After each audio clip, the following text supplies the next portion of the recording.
இதெல்லாம் ஒரு பக்கம் இருக்க, கேரளாவில் வந்து தக்லை படத்தினுடைய ப்ரொமோஷனுக்கு நடிகர் கமலஹாசன் போறாரு, திரிஷா எல்லாரும் போறாங்க.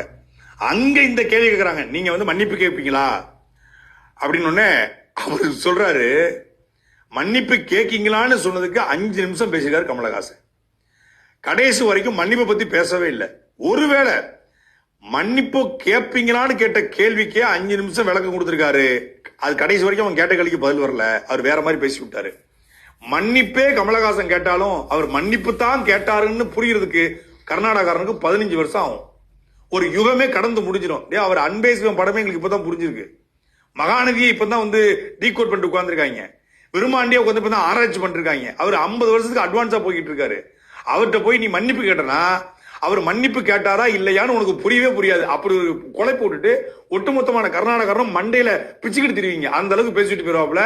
அதனாலதான் இங்க இருந்து அவர் பண்ணது 10,000 சொல்லி ராஜ்சபாக்கு அவர் அனுப்புறதுக்கு முக்கியமான காரணமே, வடநாட்டுக்காரனை பூரா மண்டையை பிச்சுட்டு வாங்க ராஜா, போய் ஏதாவது குழப்பி விட்டு வாங்கன்னு அவர் அனுப்பி விட்டுருக்காங்க. அதனால அவர்கிட்ட நீங்க மன்னிப்பு கேட்டு எதிர்பார்க்காதீங்க. அது வராது. வந்தாலும் உங்களுக்கு புரியாது.